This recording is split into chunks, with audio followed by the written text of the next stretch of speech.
Where Joe Biden goes, his son is often not far behind.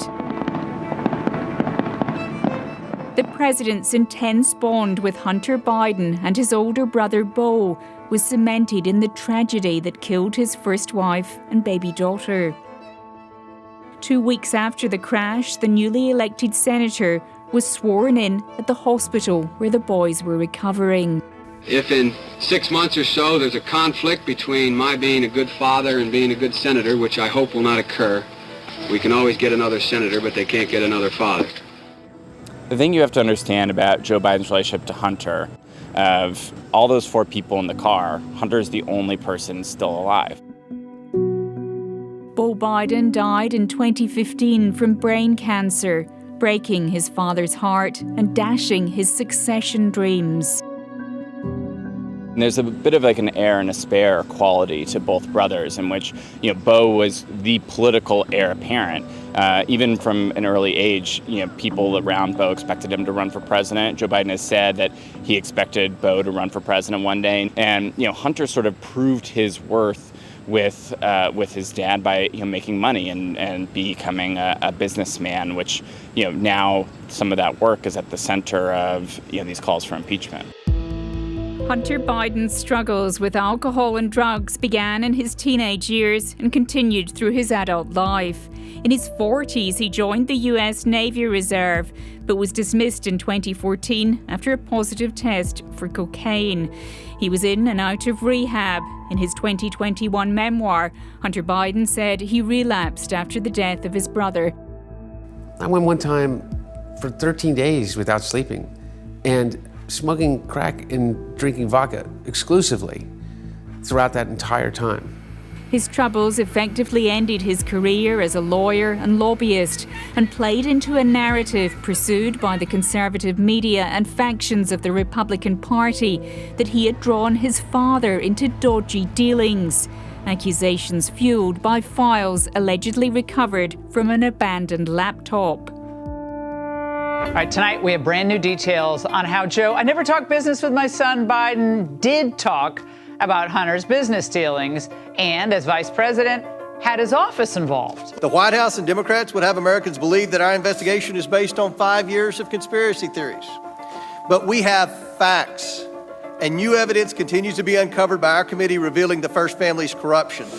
A former business associate of Hunter Biden's, who served with him on the board of the Ukrainian energy company Burisma, agreed in testimony to a congressional committee that Hunter Biden gave clients an illusion of access to his father.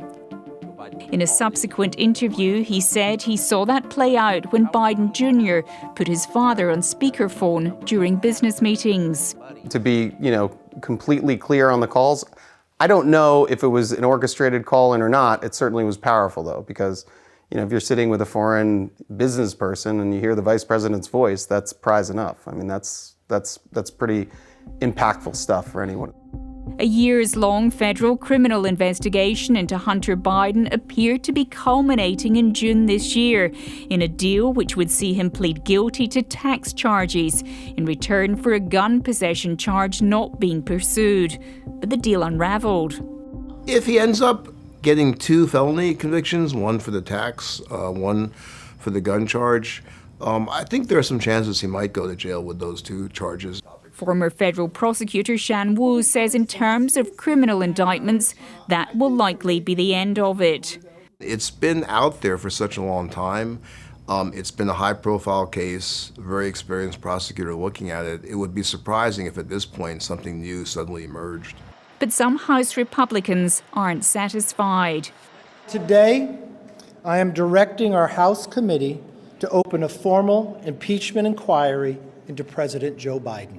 House Republicans have uncovered serious and credible allegations into President Biden's conduct.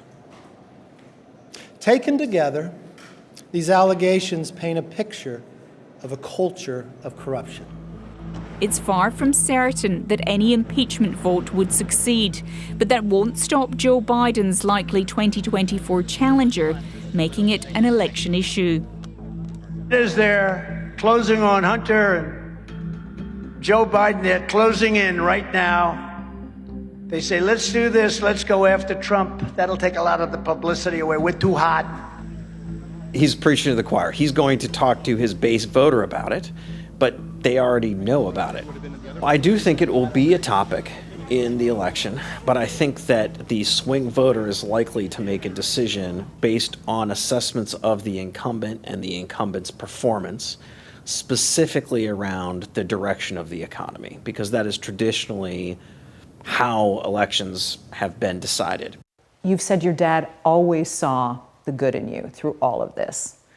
Was there ever a time when you thought, okay, there's no way, he's going to give up on me, I've done it now? Never, not once.